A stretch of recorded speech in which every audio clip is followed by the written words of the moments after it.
Will know now can save lives, no? Before I start, ay natay story, no? Naay duha ka driver mag-apply o pagmaneho. Nang ato sila sa tagiya sa sakyanan, then they said nga, amo suwayan imong sakyanan kung amo ipakita kinsay mas maayo namo bago ka magdesisyon kinsa ang inyong hangpilion ngay mahimong driver. Niuna katong batanon, sakay din siya, revolusyon dayon, bulhod dayon, katong hapit na dito sa naay kaning bangin, iya ging giduol ka is bangin nga halos mahulog na, pagkahulog iya din giprimera, brum, balik. So, hapit mahulog, wala nang nahulog. Balik sa stagiya, ano siya, sir, kita ka? Hapit mahulog, bawi gihapon. Sa mayuhan ni mo dong, oy. So, katong isa nag-apply, medyo idiran, sakay sa sakyanan, ang bangin na dito bandas office, diri siya ni Agi. Unya, ang dagan bagid hinay jud kayo. Unya, ni-U-turn lang siya, balik. Ang bangin na dito, ibalik siya dito sa amo. Sir, marog na kumakaya, sir. Ang gipili sa tag-iya sa amo, kinsa gipili? Katong tigulang. Kaya nga naman ka magpaduol po sa bangin po. Dito kaslayo, kay para safety ta. Kanay ako ang story, ato ning i-relate bahin sa dengue management. Kung nakasabot kita ani, daghan kita maluwas nga pasyente. One time, na ako'y usa ka driver na ako, that's last year, nagkalintura iyang anak, Birnis. Siya, Dok, akong anak nagkalintura. So, Davao manggod ang anak niya, biyahe-biyahe lang mi. Ko, sige, Birnis pa man. Ipa-check up na na mo, Dok, sa Davao, na may doktor dito. Ipa-check up na. Noon sa man daw, gitagaan mag-antibiotic, Dok, niya, naman daw sipon, ay ubo. So, okay lang. So, meaning, wala ko na-check ang bata. Kaya dito man sa Davao naman ko ato. Dire, after Monday na, 3 days, gikan sa fever, pagsulod sa driver sa sakyanan, yan ako, Lon, kumusta ang imuhang anak? Okay na, Dok. Unsa nga okay? Wala na kalintura. Wala na, Dok. Nag-unsa man siya ron. Naghigda, Dok. Unya, nagsuka ganiha. Pero okay na siya. Wala naman siya kalintura. Yan ko, Lon, uli, sa balay ako'y mag-drive karon, adunay dinggi imong anak. Di sa katuos ko, kay dili man ako ang nag-check. Huwag ko nag-check. Pero ko uli dito, nadidinggi mo. Di siya mo uli kay maulo siya kay mo ganin ang apply siya. Nya karon ako na noy mag-drive ko. Adunay dinggi imong anak. Kay ngano wa na may kalintura luya pa man gihapon. Ipauli magpa-check up mo regional basig na dinggi imong anak. Gipugos yun nako siya, niuli siya. Gidala sa regional, pag-check sa platelet 64. Normal 150. Gi-admit natabang nabuhi ang ihapon ang iyang anak. So, kaning ako ang nasabtan bahin sa dingge nga nakaluwas og tao maski pasabot dili man kay ngalan ikaw ang motambal kung maayo imong pagtambag sa atong makaila pwede na to maluwas ang ilang mga kinabuhi sa labaw na aning dingge nga naa nato ron. And dili lang kay siya kay delikado nga sakit, dili lang kay daghan mamatay, mahal pa gyud siya nga sakit. Kani ang isa ka picture sa dengue nga lamok. Ang ngalan aning lamuka is Aedes aegypti. Aedes aegypti. Kung makita ninyo, medyo aduna siya puti-puti, no? Aduna siya puti-puti.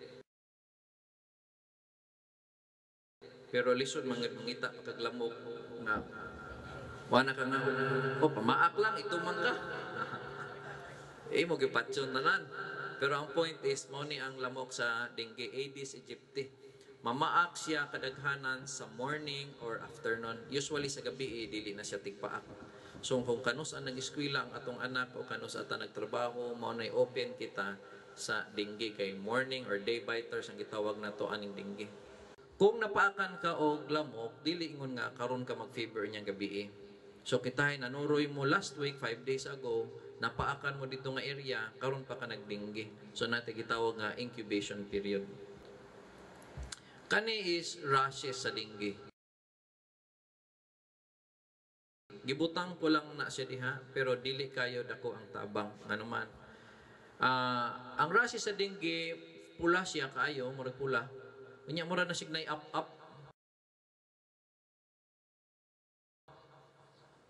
Murag na up-up, puti. Pula siya, nya murag na puti-puti ng up-up. No? Pero apan, dili ni makita apan pag abot sa kalintura, naadayon ni. Di man na makita. Second day, di po makita. Third day, halos di makita. Usahay, na-ICU na lang, wag yun ni gawas. Gilubong na lang, wag rasis. So pasabot, dili ta nagsalig sa rasis. Gipakita ko lang, pero wa ta nagsalig. Ang ginaingan ako sa mga pasyente, kanang rasis ana, mura na siya pirma sa pintur. Mura bang nagpainting ka, nahuman naman ang painting, mo pirma na ka, di ba? O may pintur mo pinpa usa bago mo pintar. So ayaw pangita ang pirma, wag gani na human. So ayaw pangita og butang sa last pa manggawas. So last pa man ni. Usually 5 days manggawas ang rashes. So di pa ta kaingon nga ay di isa mi magpa-check up kay wa may rashes. Nya daghan man nga grabe wa may rashes pod. So swerte-swerte lang na ay rashes sayo magpakita. Pero there are times nga di gid sila makitaan. Ang wa na sabtan sa uban og nakalimtan mao ni plasma leakage.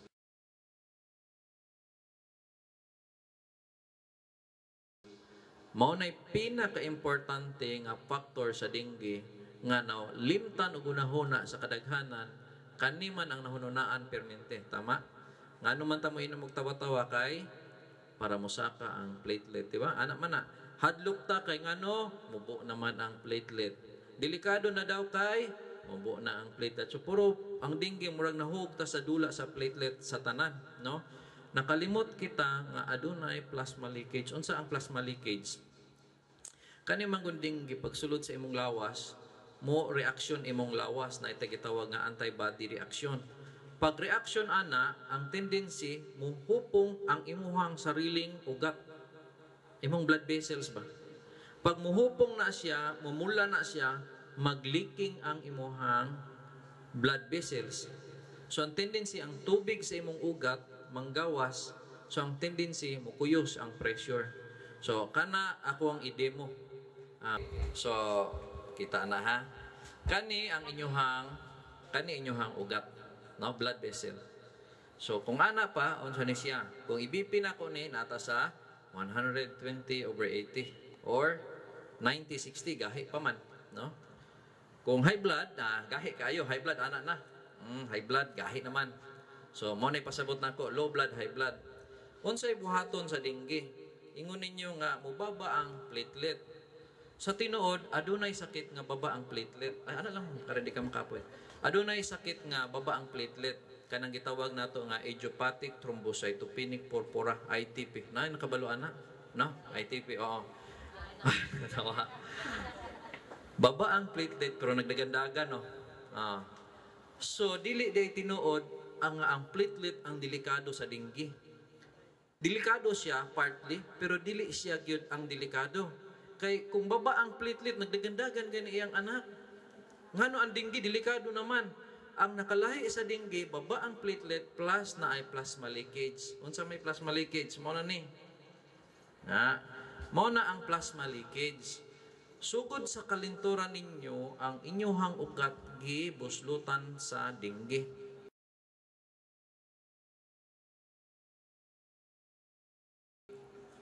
So, pagsugod pa lang, nag-ana na ka. Napakasbalay, nag-leaking na ka. So, unsay tambal sa dengue? Tawa-tawa. To, tangan tawa-tawa ha. Tawa-tawa. Tangan tawa-tawa. Oh. Na-leaking pa. Leaking pa. Ito, tangag mga prutas. Kalamansi, durian. Kaning... undang na. Kung kita hay basig wa pa ni ipik dok, wa pa ni ipik, basig mo ipik kay nisaka ang platelet. So kung nisaka na ang platelet una mula naman. Nisaka ang platelet kay ipik man ang tawa-tawa. Ayon na. Nisaka ang platelet nagleaking man gihapon. So ang pressure ron, 80-50 naman ni. Nya nara mos balay. Unsay solusyon? Mao ni ang solusyon. So kung ang pasyente nga nagpa-admit, gibutangan og dextrose,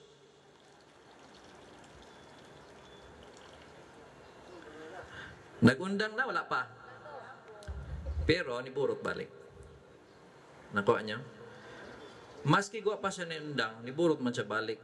So, nagaliking siya, pero nakabalik ta sa 90/60. So, importante nga nasabta na. Kanus aman ni muundang ang leaking? Muundang siya usually after 3 days. Especially pag stable ang blood pressure, muundang lang siya iya. So, meaning, dili na to siya maundang dayon. Ang ato lang tumong, masig nag-leaking siya, naay gasulod nga tubig. Okay. Nakuha ba? Okay. So, very important di ay sa dengue management ang fluid. Kung ako sa balay, mas maipag mo inom ta og Orisol, Hydrate, and i-combine og tawa-tawa. Wa jud problema ng tawa-tawa. Ang point lang is kung wa ta kasabot sa dula, mapildi kita, no? So, importante nga nakabalota. Okay. Ngano mamatay ang pasyente adunay dengue? Adunay upat ka strain, no? Ako na po i-demo na ron, ako na po tawagon. Kunya na, upat ka strain, nado DN1, DN2, DN3, DN4. Meaning, lain-lain ang kaisugon. So, mamatay depende sa kaisugon pod. Kung hinayon di ay ang niabot nimo, di layo kay ka sa kamatayon. Kung isog ang niabot, mas dool ka. Ang question, Dok, makabalo ba mo, Dok? Sa pagkita nato, makabalo ba mo nga isog ni? Dili, may kabalo. Walay laboratory test nga makabalo mi, nga mauni nga strain. Basta kay kabalo mi dengue, pero wa may kabalo, mo ba ning isog o dili isog? Pero akong prinsipyo, isog mo tanan. Ana na lang, kung manta kabalo, di isog na lang tanan. Diba? Alangan mo yung kog, ordinary ra ka, nga isog di ay. Pero ang point is, that is one of the factors ngano mo delikado. Depende sa unsang klase ang niabot. Resistance of the patient. Lain-lain ang tao. Lain-lain ang atong kinaon. So naay tao nga hinay gyud ug ugat, napoy over mo react, mag-abot sa dengue, overreaction siya, so mas grabe ang leaking. So depende pod sa tao. Sama sa allergy, naay taong allergyhon, napoy taong di allergyhon. So dako kay nga butang, no? Dako kay nga butang kung unsa ka strong ka bahin sa dengue. And number 3 is time of admission. Kano sa mo nagpa-dextrose, dako kay nga bili. Kay kung dugay mo nagpa-admit, delikado. Kung atong i-combine, ing manani siya.